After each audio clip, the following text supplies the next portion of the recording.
everybody, Scout Crafty here again, Mishmash Monday. Hope you had a great weekend. We got a major big show to get to today. Might run a little bit long, but I'm looking forward to it. First thing I want to talk about, get off to my good buddy Alex from the Netherlands. We all remember Alex. Alex said that, he said, what is those big scissors that you have behind you on? You see those? He goes, did I miss an episode? No, you didn't, Alex. Let me show you what they are. Okay, these scissors was a gift from my good friend Andrew Richter. Andrew, you know him from the Bronx, and we did a lot. And Andrew's been coming down to the Long Island show. It's great seeing him down. He brought this down along with a couple blow molds, which, you know, I love Santa, and a great candle, which now is at my girlfriend's house because she just fell in love with it. And look at that, how nice that Santa is. Anyway, so Andrew brought this in. Special thanks to Andrew, and we got a lot of other stuff we're going to hit that he gave, but I just wanted to show you that. So I didn't forget it, and I just was putting it over there because I'm cleaning up around here. Okay, to start off today, as you know, I'm a big fan of YouTube, not just because I make a few videos on here, but because I love hobbies, and every hobby that you can imagine, there's videos on YouTube that are other people that have the same interest or similar interests. And with the tool restoration, it's the same thing. And you meet friends that you have, lifelong friends you'll meet on YouTube, and people in the comments and subscribers. It's just a wonderful place. A great gathering, great bunch of people in the tool restoration community. One of the guys that stand out is Resto Rob. And I came out today on my porch, and I found a package from Resto Rob. And what a bunch of, Christmas came early for me. What a great bunch of stuff I'm going to show you in a minute. And Rob, the wonderful thing about YouTube is that, you know, some channels, especially like us, the smaller channels, you know, not the million subscribers, you know, the smaller channels, it's great because when you follow them for a while, you get to know the person, and you see, like Rob, I remember he moved a couple times, and every time he moved, he had to make a new shop. And then every shop he started with was like an empty room. And within a year, Rob's got a full shop, like just full of tools. And he's great at locating tools. And he was one of the first guys to specialize in a brand. He collects Bonnie tools. He was one of the first guys that did that. And then another guy was Tom, who was big into S&K, remember? So it was nice to see guys specializing in certain tool brands. And but Rob sent this box, and I want to show you, and I think we're going to have a great time with it. Let's get started right away with that. Now, Rob knows that we, like, everybody's got their niche that they, you know, and I'm big on tap and dies.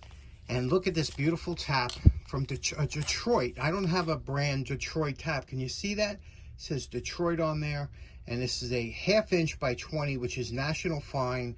And look how beautiful. And you can always tell the tap. You just roll it in your fingers. And if it grips your fingers, you can tell how sharp it is. This thing is extremely sharp. These taps are big money, especially a USA-made tap that used to come in a container, a nice little container like that. You don't see that stuff anymore. He knows I like my electrical components.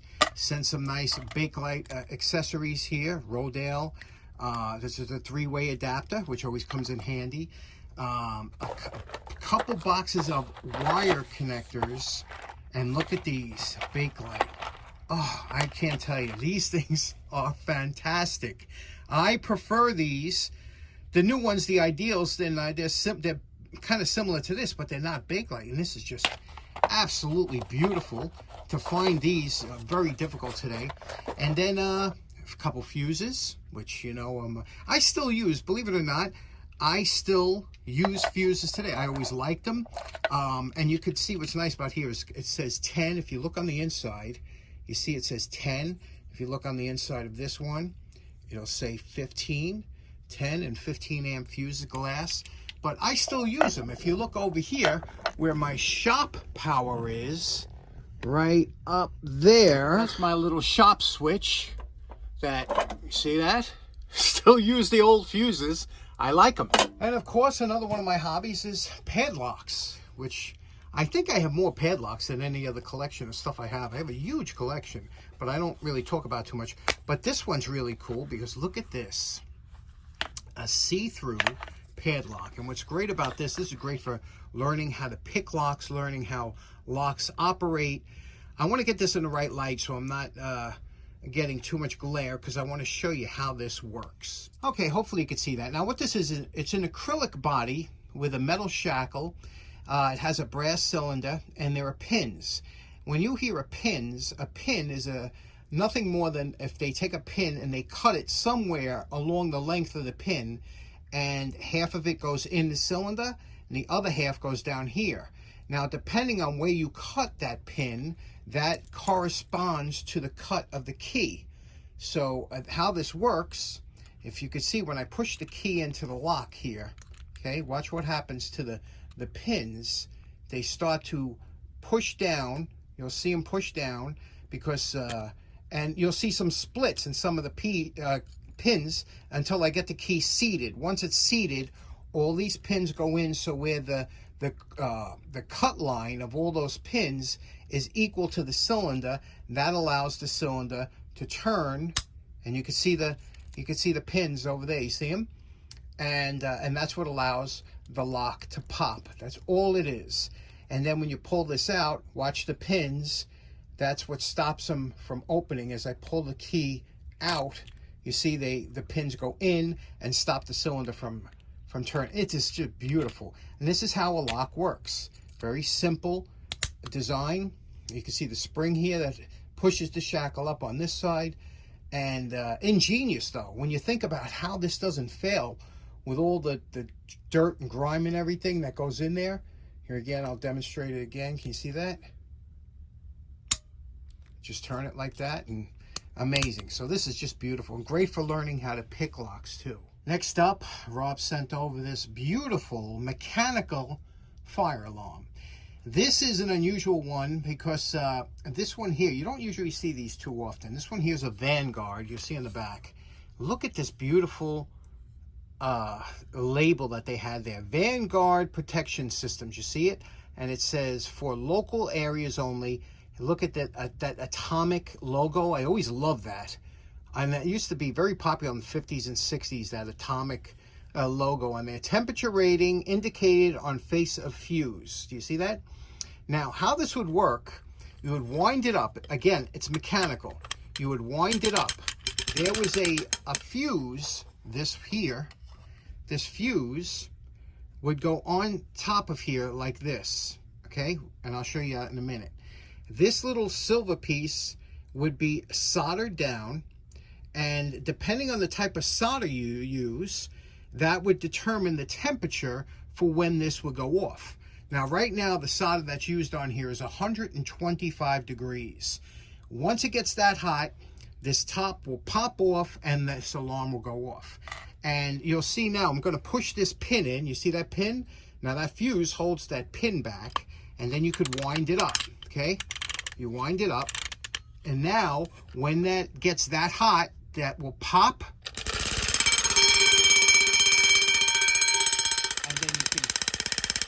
and then you could hear it go off. So, ingenious, mechanical, fail-proof, and let's put it back together.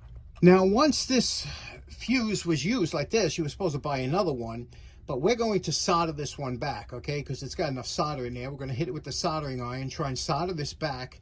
And the only reason that this is off, Rob sent it to me in perfect shape, but I ran the heat gun on it just to test it, to see if it worked, and it does. So we're going to solder this back and then put it back together. Okay, to reassemble this fuse, the solders, there's enough solder underneath. I'm going to use my 250 watt Weller, which is a great gun to use for this. I'm going to key it up, I'm going to put it on, and we're going to look for the solder to melt around the edge. Okay, keep an eye out and wait for the solder. You'll see it to bubble or to start to melt around the edge. Once it does, we're going to release the trigger. And there you go. You see it starting to melt? That means it's hot enough that it's melted the solder. Now what I'm going to do is I'm going to release the trigger and just hold it down there until it cools off. Okay, we wound it up. We put the fuse back in. It's now resoldered. Now what we're going to do is I'm going to hit it with the heat gun to show you how this works. Now, I didn't wind it all the way up, but I just wound it up enough that it'll work. I'm going to hit this with the heat gun. When that gets to 125 degrees, that top will pop off, and you'll hear it ring. So let's do that now.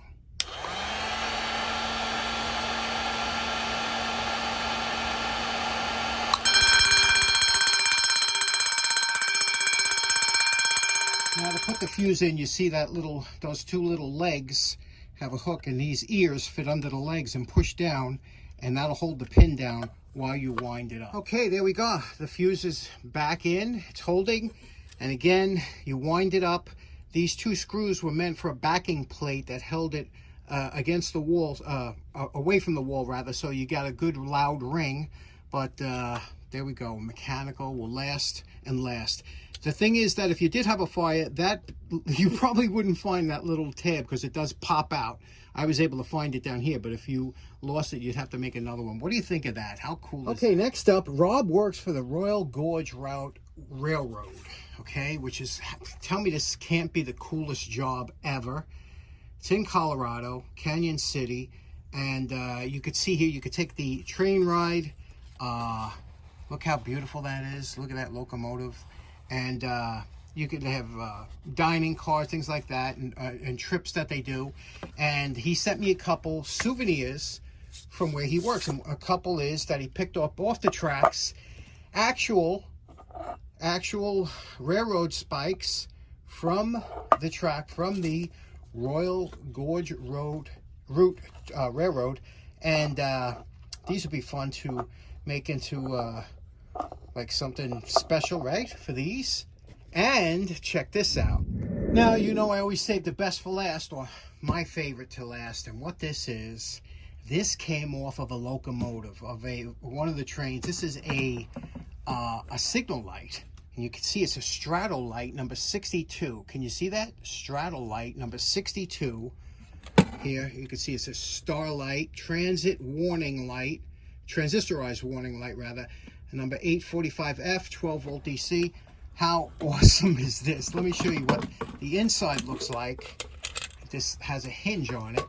Stuff that's made for the locomotives are made to be serviced, and they're made to be simple and durable, because this thing could be in Alaska and you don't want this thing crapping out on you, right? You can see what it does. It has a space for a spare bulb. It uses a bulb. This is an 1195, which is a single filament 12 volt bulb. You can see the wiring comes in through here. The wiring comes in. This block here is just a doubling up block, so you don't have to have wire ties and all kinds of connections. This here is insulated from the base, and you could connect. There's 3 positives here. This is a neutral from the white, and the green, a ground. So what do you say and this is the flasher, I guess, is 12 volt DC. Let's see. I brought a battery down. Let's see if this thing works to begin with before we start messing with it. Okay, I hooked up a 12 volt battery here. I have one connection going to one line, one to the other. Let's try it.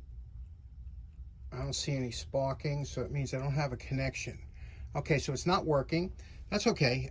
There's not too much to this, and we can always, first thing we have to do is check all the grounds, everything, and do all the connections. So let's take it apart. First, we'll check the bulb real quick. To check the bulb, you put we'll put this against the positive here, the end, and we'll touch the casing with the negative, which is this alligator clip.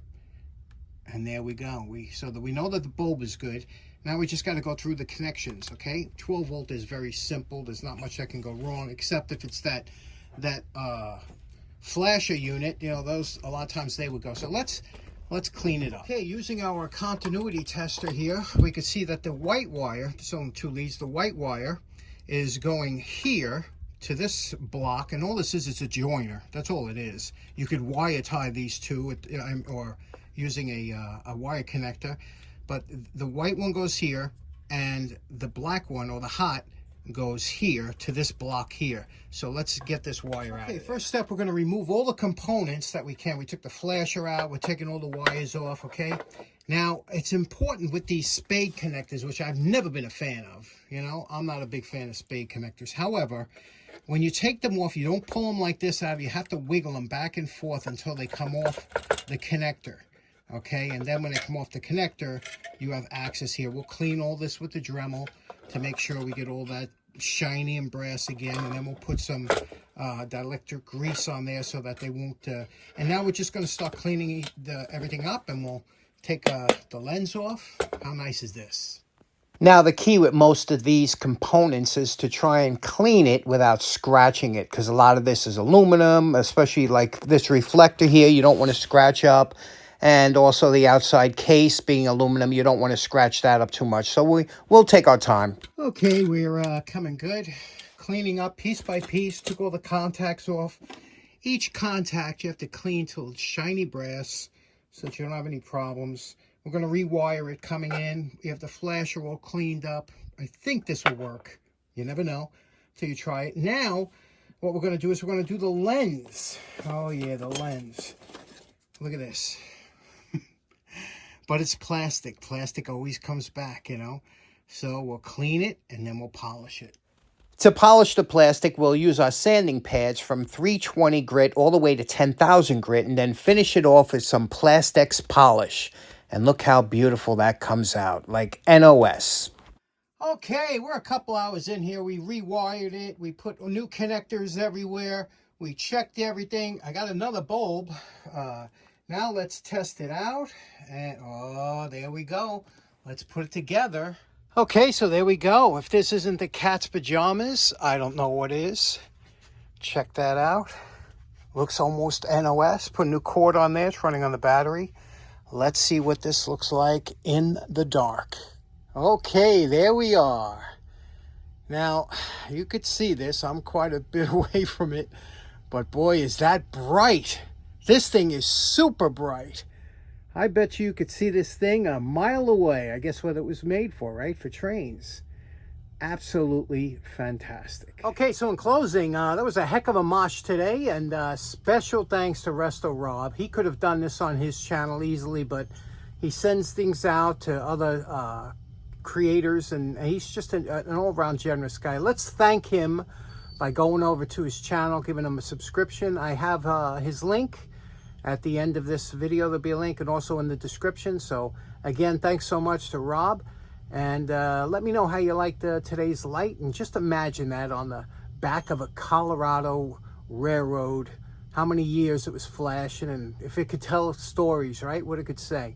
Anyway, have a great day. We'll see you again on Wednesday. Take care now. Bye-bye.